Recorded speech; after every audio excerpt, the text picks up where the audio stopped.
जिंदाबाद जिंदाबाद आवाज दो आवाज दो आवाज दो संस्थల ప్రైవేటీకరణ వెంటనే సంస్థల ప్రైవేటీకరణ వెంటనే కార్మిక వ్యతిరేక 4 కోట్లను వెంటనే జేఏసీ జిందాబాద్ జేఏసీ జిందాబాద్ జేఏసీ జిందాబాద్ జేఏసీ జిందాబాద్ కేంద్ర ప్రభుత్వం మండి వైఖరి కేంద్ర ప్రభుత్వం మండి వైఖరి కేంద్ర ప్రభుత్వం మండి వైఖరి జేఏసీ జిందాబాద్ జేఏసీ జిందాబాద్ జిందాబాద్ జిందాబాద్ జేఏసీ జిందాబాద్ జిందాబాద్ జిందాబాద్ జేఏసీ జిందాబాద్ సంస్థల ప్రైవేటీకరణ వెంటనే సంస్థల ప్రైవేటీకరణ వెంటనే జేఏసీ జిందాబాద్ జేఏసీ జిందాబాద్ జిందాబాద్ జిందాబాద్ జేఏసీ జిందాబాద్ జిందాబాద్ జిందాబాద్ జేఏసీ జిందాబాద్ విద్యుత్ సంస్థల ప్రైవేటీకరణ వెంటనే విద్యుత్ సంస్థల ప్రైవేటీకరణ వెంటనే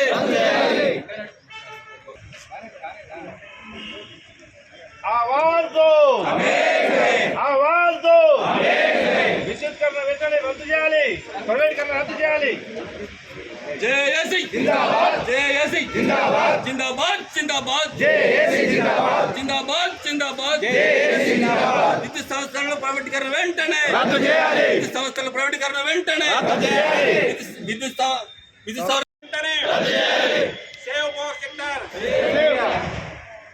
ఉద్యోగుల ఐక్యత విద్యుత్ ఉద్యోగుల ఐక్యత విద్యుత్ ఉద్యోగుల ఐక్యత విద్యుత్ ఉద్యోగుల ఐక్యత save power sector save power sector save power sector save power sector save power sector privatisation వెంటనే ప్రైవేటైజేషన్ వెంటనే ప్రైవేటైజేషన్ వెంటనే ప్రైవేటైజేషన్ వెంటనే జేఏసీ జేఏసీ జిందాబాద్ జిందాబాద్ జిందాబాద్ జేఏసీ జిందాబాద్ జిందాబాద్ జిందాబాద్ జేఏసీ జిందాబాద్ జిందాబాద్ జిందాబాద్ జేఏసీ జిందాబాద్ జేఏసీ జిందాబాద్ జేఏసీ జిందాబాద్ జేఏసీ జిందాబాద్ విద్యుత్ ఐక్యత విద్యుత్ ఐక్యత విద్యుత్ సంస్థల ప్రైవేటీకరణ వెంటనే విద్యుత్ సంస్థల ప్రైవేటీకరణ వెంటనే ప్రభుత్వం మండి వైఖరి ప్రభుత్వం మండి వైఖరి కార్మిక వ్యతిరేక చట్టాలు కార్మిక వ్యతిరేక చట్టాలు కార్మిక సంస్థల ప్రైవేటీకరణ వెంటనే విద్యుత్ సంస్థల ప్రైవేటీకరణ వెంటనే విద్యుత్ సంస్థల ప్రైవేటీకరణ వెంటనే అశోక్ రెడ్డి గట్టిగా మాట్లాడారు ప్రభుత్వం మండి వైఖరి ఆవాజ్ దో ఆవాజ్ దో ఆవాజ్ దో ప్రభుత్వం మండి వైఖరి ప్రభుత్వం మండి వైఖరి కార్మిక వ్యతిరేక విధానాలను వెంటనే కార్మిక వ్యతిరేక విధానాలను వెంటనే జేఏసీ జిందాబాద్ జేఏసీ జిందాబాద్ జిందాబాద్ జిందాబాద్ జేఏసీ జిందాబాద్ జేఏసీ జిందాబాద్ జేఏసీ జిందాబాద్ జేఏసీ జిందాబాద్ save power sector save power sector save power sector save power sector save power sector ఇంక్విలాబ్ జిందాబాద్ ఇంక్విలాబ్ జిందాబాద్ ఇంక్విలాబ్ జిందాబాద్ ఇంక్విలాబ్ జిందాబాద్ ఈరోజు విద్యుత్ ప్రైవేటీకరణకు బిల్లును జేఏసీ జిందాబాద్ జేఏసీ జిందాబాద్ జిందాబాద్ జిందాబాద్ జేఏసీ జిందాబాద్ జిందాబాద్ జిందాబాద్ జేఏసీ జిందాబాద్ save power sector save India save power sector save India save power sector save India save power sector save India save power sector save India save power sector save India ఇంక్విలాబ్ జిందాబాద్ అనండి ఇంక్విలాబ్ జిందాబాద్ ఇంక్విలాబ్ జిందాబాద్ ఇంక్విలాబ్ జిందాబాద్ ఇంక్విలాబ్ జిందాబాద్ ఇంక్విలాబ్ జిందాబాద్ వ్యతిరేకంగా ఈరోజు జాక్ పిలుపు మేరకు మేము ఈరోజు జగ్జాల సర్కిల్లో ఆల్ ట్రేడ్ యూనియన్స్ అన్ని జాక్ ఆధ్వర్యంలో ఈ మధ్యాహ్న సమయంలో భోజన విరామ సమయంలో ఈ ధర్నా నిర్వహిస్తున్నాము. దీనికి మేము ఏ ప్రభుత్వాన్ని కానీ దేనికి వ్యతిరేకం కాదు, కానీ ఓన్లీ ఈ చట్టాలకే వ్యతిరేకం. ఈ చట్టాలు ప్రజలకు నష్టం జరుగుతుంది, రైతులకు నష్టం జరుగుతుంది, ఉద్యోగులకు నష్టం జరుగుతుంది. ఈ దేశవ్యాప్తంగా వెలుగునిచ్చే ఈ విద్యుత్ ఉద్యోగులు దేశవ్యాప్తాన్ని వెలిగిస్తారు. దీనివల్ల హాస్పిటల్ కానీ, విద్యార్థులు కానీ, రైతులకు సబ్సిడీ, ప్రజలకు సబ్సిడీ ఈ అండర్టేకింగ్ గవర్నమెంట్ ఉండడం వల్ల జరుగుతుంది. అదే ప్రైవేటీకరణ వల్ల ఏదైతే ఆల్రెడీ డీషెట్లు ఉన్నదో అట్లా ప్రైవేటీకరణ వల్ల రేట్లు పెరుగుతాయి, ప్రజలకు నష్టం జరుగుతుంది, రైతులకు నష్టం జరుగుతుంది. కావున ఈ బిల్లును మేము వ్యతిరేకిస్తున్నాం. మరియు రైతులకు ఏదైతే లేబర్ కోడ్స్ 4 చట్టాలు 3 చట్టాలు ఏదో నల్ల చట్టాలు తెచ్చారో ఆ చట్టాలను కేంద్ర ప్రభుత్వం ఉపయోగించాలని కోరుకుంటున్నాం. అలాగే రాను రాను ఈ కాలం రాను ఇలాగనే మొండి వైఖరిగా గల ప్రభుత్వాలు వేస్తే మేము మా కార్యాచరణ మా జాక్ ప్రకారం ఎలా ప్రకటిస్తుందో దాని అనుగుణంగా మా జాక్ ప్రకారం మేము నడుచుకుంటామని కోరుకుంటూ ఈ అవకాశం ఇచ్చిన ధన్యవాదాలు. ప్రైవేటీకరణకు నిరసనగా న్యూక్లియర్ పవర్ బిల్ని రద్దు చేయడానికి ఈరోజు మేమందరము నల్ల బ్యాడ్జీలు ధరించి భోజన విరామ సమయంలో నిరసన తెలియజేస్తున్నాము. ఈరోజు national coordination committee of electricity employees and engineers ఆధ్వర్యంలో టీజీపీ జాక్ పిలుపు మేరకు మేము ఆల్మోస్ట్ దేశం మొత్తం 27 లక్షల పవర్ ఎంప్లాయీస్ని ఈ సమ్మెలో పాల్గొన్నాము. అలాగే వివిధ సంఘాలు, సెంట్రల్ ట్రేడ్ యూనియన్స్, వివిధ ఫెడరేషన్స్ కాల్ మేరకు దేశం మొత్తం మీద 30 కోట్ల మంది వర్కర్సు ఈరోజు సమ్మెలో పాల్గొన్నారు. అలాగే జాతీయ రైతు సంఘాలు కూడా మా సమ్మెకు మద్దతు ఇచ్చాయి. వాళ్ళు కూడా చాలా పెద్ద సంఖ్యలో ఈ సమ్మెలో పాల్గొన్నారు. అంటే ఇది ఎంత పెద్ద సమ్మె అంటే ఈ సమ్మె చరిత్రలో ఒక నూతన అధ్యాయాన్ని లిఖిస్తుంది. అలాగే ఇప్పుడు మాకు విద్యుత్ సంస్థల ప్రైవేటీకరణ అంటే మాకు జరిగే అన్యాయం ఏంది అనేది ఒక్కసారి 2-3 పాయింట్లు చెప్తాను. ఫస్ట్ మా జనం సొమ్ముతో మా కార్మికుల చెమటను చిందిస్తూ చాలా సంవత్సరాల నుంచి నిర్మించుకున్న పవర్ లైన్స్ని వెరీ నామినల్ ఛార్జెస్తో ప్రైవేట్ ప్లేయర్స్కి దారాదత్తం చేయడానికి ఇందులో రూపొందించారు. అలాగైతే మా సంస్థలను దోపిడీ జరుగుతుంది. అలాగే ఈ ప్రైవేటీకరణ అయితే విద్యుత్ సంస్థల్లో ఎలాంటి రిక్రూట్మెంట్ ఉండదు, అలాగే జాబ్ సెక్యూరిటీ కూడా ఉండదు, ఇలాంటి ప్రాబ్లమ్స్ వస్తాయి. అలాగే ఇంకోటి సబ్సిడీస్ రైతులకు ఎలాంటి సబ్సిడీ ఉండదు, సాధారణ ప్రజానికానికి కూడా సబ్సిడీ ఉండదు. ఈ సబ్సిడీలు ఎత్తేస్తే ఏం జరుగుతుంది, రైతులకు ఎక్కువ ఛార్జీలు టారిఫ్స్ రివైజ్ చేస్తారు. ఏప్రిల్ 1 ఎవ్రీ ఇయర్ టారిఫ్స్ అనేది పెంచబడతాయి. సో దాని ద్వారా రైతులకి కానీ సామాన్య ప్రజానికానికి కానీ విద్యుత్ ఛార్జీలు తడిసి మోపెరైతాయి, భారంగా తయారవుతుంది. రైతులకి ఇలా భారం అవుతే వాళ్ళు వ్యవసాయం ఎకనామికల్గా ఉండదు. ఎకనామికల్ ఉండకపోతే వాళ్ళు వ్యవసాయాన్ని విస్మరిస్తే ఏం జరుగుతుంది, మనకు పంటల ప్రొడక్షన్ రాకపోతే మనం ఈ పంటల కోసం ఫుడ్ గ్రెయిన్స్ కోసం వేరే దేశాలపైన ఆధారపడాల్సి వస్తుంది. అలా జరిగితే మన దేశం రెవెన్యూ కూడా చాలా కోల్పోతుంది.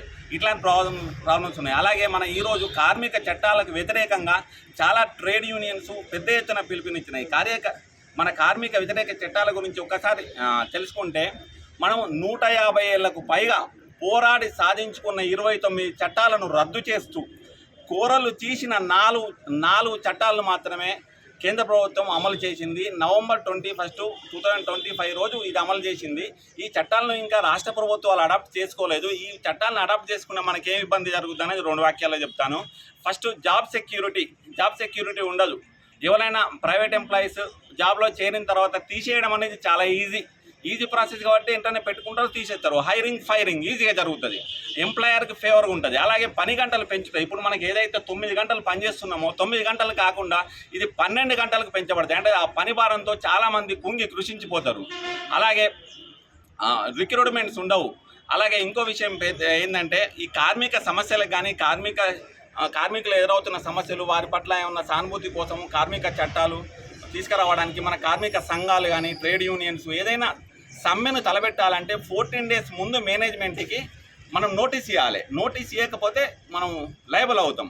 అట్లాగే సెటిల్మెంట్ పీరియడ్ ఏదైతే చర్చలు జరుగుతున్న సమయంలో ఈ సమ్మె కాలం అంటే సమ్మెలు చేయరాదు, ప్రొహిబిటెడ్. అట్లనే ఒకవేళ ఇట్లాంటి రూల్స్ను ఉల్లంఘిస్తే కార్మిక సంఘాల నాయకులకి పెనాల్టీలు ఇస్తారు. అలాగే వాళ్లకు జైలు శిక్ష కూడా పడుతుంది. అందులో ఏమాత్రం సందేహం లేదు. అందుకోసం మనం ఈరోజు పెద్ద ఎత్తున ఇక్కడ నిరసన తెలియజేస్తున్నాము. ఈరోజు దేశవ్యాప్తంగా ఈ యొక్క కార్మికుల నిరసన దినంగా దీన్ని పాటిస్తున్నారు. ఎందుకంటే దేశంలో ప్రవేశపెట్టబడుతున్న కార్మిక చట్టాల సవరణ ఈ యొక్క ఉద్యోగులకు వ్యతిరేకంగా, కార్మికులకు వ్యతిరేకంగా ఉన్నది. ఈ దేశం యొక్క అభివృద్ధి అనేది కార్మికుల మీద, ఉద్యోగుల మీద ఆధారపడి ఉంటుంది. వీళ్ళు ప్రభుత్వాలు చేస్తున్న చట్టాలను ప్రజల వద్దకు తీసుకెళ్ళి వాటిని అన్నింటినీ సరిగా సద్వినియోగం అయ్యే విధంగా ప్రజలకు మేలు జరిగేలా చేసేది విద్యుత్ ఉద్యోగులు మరియు ప్రభుత్వ ఉద్యోగులు అందరూ కూడా. మరి వారికి వ్యతిరేకంగా ఈ చట్టాలు తీసుకురావడం అనేది చాలా దురదృష్టకరం.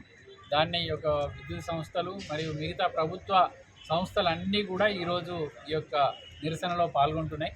కాబట్టి ప్రభుత్వం దీన్ని గమనించి ఈ యొక్క విద్యుత్ ఉద్యోగుల యొక్క వారి యొక్క అవసరాలను గుర్తుపెట్టుకొని వాళ్ళకి ఏ విధంగా ఉపయోగపడే విధంగా ఈ యొక్క చట్టాలను సవరించాలి. ఈ చట్టాల సవరణను ఆపివేయాలని, ఒకవేళ చట్టాల సవరణ చేస్తే అందరూ ఉద్యోగులందరూ కూడా ఈ యొక్క నిరసన తెలుపుతూ స్ట్రైక్లోకి వెళ్ళడానికి సిద్ధంగా ఉన్నారు. దీన్ని ప్రజలలో కూడా తీసుకెళ్ళి దీన్ని గట్టిగా ప్రయత్నం చేసి ప్రభుత్వానికి వ్యతిరేకంగా అందరూ కూడా పనిచేయడానికి సిద్ధంగా ఉన్నారు. కాబట్టి ప్రభుత్వం తప్పకుండా దీన్ని గమనించి పార్లమెంట్లో తీసుకొచ్చే చట్టాలన్నింటినీ కూడా నిలిపివేయాలని కోరుతున్నాం. ఉద్యోగుల ఐక్యత, ఉద్యోగుల ఐక్యత, ఉద్యోగుల ఐక్యత. గత కొంతకాలంగా కేంద్ర ప్రభుత్వం మన ప్రభుత్వ రంగ సంస్థలను ప్రైవేటీకరణ చేయడానికి, ప్రభుత్వ రంగ సంస్థలలో పనిచేస్తున్న ఉద్యోగులను నిర్వీర్యం చేయడానికి కొన్ని పార్లమెంట్లో కొన్ని బిల్లులను ప్రవేశపెట్టడానికి ప్రయత్నం చేస్తూ ఉన్నది. 1919 నుంచి స్టార్ట్ అయింది. అదేవిధంగా 4 ప్రధానమైన లేబర్కు అగైనిస్ట్గా 4 ప్రధానమైన కోడ్లను అమల్లోకి ఇవ్వడానికి ప్రతిపాదనలు సిద్ధం చేసింది. అతి త్వరలోనే వాటిని ఆమోదించడానికి పార్లమెంట్లో ప్రవేశపెట్టడానికి రెడీగా ఉంది. సో దానికి అనుగుణంగా మొత్తం టోటల్గా ఆల్ ఓవర్ ఇండియాలో అన్ని కార్మిక లోకం అందరూ గొంతెత్తి మొత్తం ఈరోజు 12 ఫిబ్రవరి నాడు యాక్చువల్గా స్ట్రైక్ చేద్దామని నిర్ణయించారు. అందులో భాగంగానే మన పవర్ సెక్టార్లో కూడా దీన్ని వాళ్ళకు సపోర్టింగ్గా ఉంటూ మన విద్యుత్ రంగాన్ని కూడా ప్రైవేటీకరణించే దృష్టిలో ఉన్నది. కాబట్టి ఇది కంపల్సరీ అడ్డుకోవాల్సిన పరిస్థితి ఉంది. ఏ ప్రభుత్వమైనా, ఏ రాజకీయ పార్టీ అయినా ప్రభుత్వం ప్రజల కోసం పనిచేయాలి కానీ, అదే ఉద్యోగుల కోసం పనిచేయాలి కానీ ఎవరికో పెట్టుబడిదారులకు, పెత్తందారులకు పనికొచ్చే విధంగా చట్టాలను తీసుకురావడం ఇది దుర్మార్గము. ఇది అత్యంత దారుణమైన పరిస్థితి. దీన్ని ఎట్టి పరిస్థితుల్లో అడ్డుకుంటామని ఈ సందర్భంగా తెలియజేస్తున్నాం. దీనికి ప్రతి ఒక్క ఉద్యోగస్తులే కాదు, మామూలు బడుగు బలహీన వర్గాలు, రైతులు, సన్నకారు రైతులు, చిన్న పెట్టుబడిదారులు ఎక్కడ చూడండి. ఇప్పుడు బయట పెద్ద మల్టీ షాపింగ్ కాంప్లెక్స్లు వస్తున్నాయి. చిన్న దుకాణాలు పెట్టుకునే వాళ్ళ పరిస్థితి మాత్రం చాలా దారుణంగా ఉన్నది. అదేవిధంగా రైతే ఇంపార్టెంట్ అంటాడు. రైతుకు మాత్రం వాళ్ళకు వచ్చే ఏదైతే ఇప్పుడు మనం సబ్సిడీ ఇద్దామనుకున్నామో ఇచ్చే పరిస్థితి లేదు. మన పవర్ సెక్టార్ చూసుకుంటే ఇప్పుడు ఈ మన పవర్ సెక్టార్లో మనం చూస్తున్నాం. ఇంతకుముందుకు ఓన్లీ ఒకటే ఏపీసీబీ అని ఒకటి ఉండే, దాన్ని 4 భాగాలుగా పెట్టింది, జెన్కో, ట్రాన్స్కో, డిస్కామ్స్ అని. ఇప్పుడు దీన్ని ఏం చేస్తున్నారు, మళ్ళీ ఒక థర్డ్ డిస్కమ్ అని పెట్టారు. అయితే ఓవరాల్గా ఏంటంటే ఒక మంచి నాణ్యమైన ఉన్న సప్లై ఉన్న దాన్ని ఒక సైడు ఎందుకు పనికి రాకుండా ఒకదాన్ని వేరే చేసి దాన్ని ప్రైవేటీకరణ చేసి ఎవరికో అప్పచెప్పామన్న ఉద్దేశం చేస్తూ ఉన్నారు. థర్డ్ డిస్కమ్ అనేది త్వరలో 14 ఏప్రిల్ 1 నుంచి థర్డ్ డిస్కమ్ అనేది ప్రపోజ్ చేస్తూ ఉన్నారు. సో అది అయితే మాత్రం డెఫినెట్గా అందరూ ఏదైతే మనం డిస్కమ్స్లో ఉన్నారో, ఎవరైతే కేటగిరీ 1 కమర్షియల్, ఇండస్ట్రియల్ ఉన్న వాళ్ళంతా ఒక దిక్కై వాళ్ళందరినీ ప్రైవేటీలకు తీసుకెళ్ళడానికి వీళ్ళు మార్గం సుగమం చేసే ఆలోచన ఉంది. దీన్ని ఎట్టి పరిస్థితుల్లో ప్రతి ఎంప్లాయీ, ప్రతి రాజకీయ నాయకుడు కానీ, ప్రతి పబ్లిక్లో కూడా మనం తీసుకెళ్ళి దీన్ని అడ్డుకోకపోతే మాత్రం డెఫినెట్గా ఇది ఏదో ఒక రోజు ప్రైవేటీకరణ జరుగుతుంది. దానికి ప్రతి ఒక్కరు కూడా, నేను సైతం ఈ యొక్క ప్రోగ్రాంలో అటెండ్ అవుతానే వాళ్ళే ముందు రావాలి. ఎవరో లీడర్లు వచ్చి మేము చేస్తాము, వాళ్ళు చేస్తారు, మేము చూస్తామని కాదు. డెఫినెట్గా రాబోయే కాలంలో అందరూ కూడా, ప్రతి ఒక్కరు కూడా మనం దీనిలో పార్టిసిపేట్ చేయాల్సిన అవసరం ఎంతైనా ఉంది. కాల్ ఇచ్చిన ప్రతి వెంటనే అందరూ అటెండ్ కావాలని ఈ సందర్భంగా తెలియజేస్తూ ఈ అవకాశం ఇచ్చిన మిత్రులకు, జేఏసీకి ధన్యవాదాలు చేస్తున్నాను.